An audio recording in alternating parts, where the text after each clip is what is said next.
Arquitecto, qué gusto dialogar con usted. Se conoce prácticamente los síntomas que generan inseguridad en las zonas de frontera. Ahora, ¿por dónde empezar lo más pronto para comenzar a dar respuesta a esa problemática? Bueno, yo creo que se ha comenzado ya. Hay acuerdos bien interesantes entre municipios, por ejemplo el caso de Tulcán con Ipiales, que han formado una mancomunidad para el manejo de residuos sólidos y también de temas ambientales.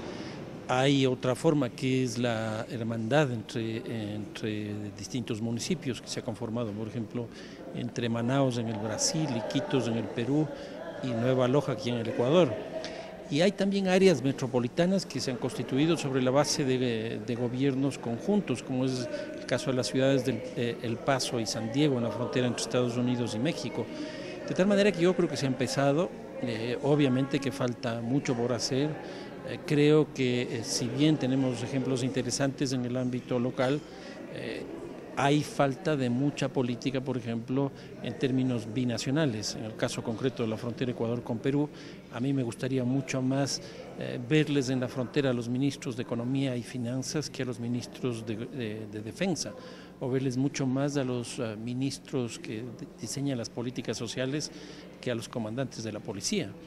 Yo creo que si eso logramos, vamos a tener mejores condiciones para trabajar de manera integrada entre dos o tres países que están dentro de una misma frontera. Esto a su vez permitiría entender más las asimetrías que usted hablaba que se presentan en las zonas de frontera en cuanto a negocios, a la economía. Sí, porque yo creo que gran parte del problema que nosotros tenemos es que, por ejemplo, Ecuador-Colombia. El Ecuador tiene una moneda que es el dólar, lo cual nos impide tener política económica. En cambio, Colombia tiene la moneda que es el peso. Si hay una devaluación del dólar, como es lo que se está viviendo ahora, y una apreciación del peso, lo que va a ocurrir es que las importaciones se nos encarecen, no así las exportaciones con Colombia. Entonces eso genera asimetrías que obviamente los contrabandistas en unos casos o los traficantes en otro sacan mucho beneficio. Ahora, ¿cómo fortalecer a los municipios de frontera? ¿Qué es lo que más necesitan en su fortalecimiento institucional?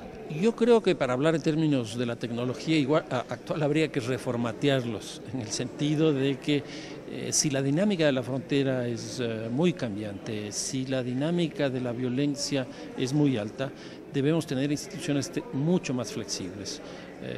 Los municipios son muy rígidos, la policía es terriblemente rígida, la justicia también. Entonces yo creo que tenemos que tener una institucionalidad mucho más flexible que asuma esta realidad del gran cambio. Y dentro de eso, de esa flexibilidad, están las políticas de integración.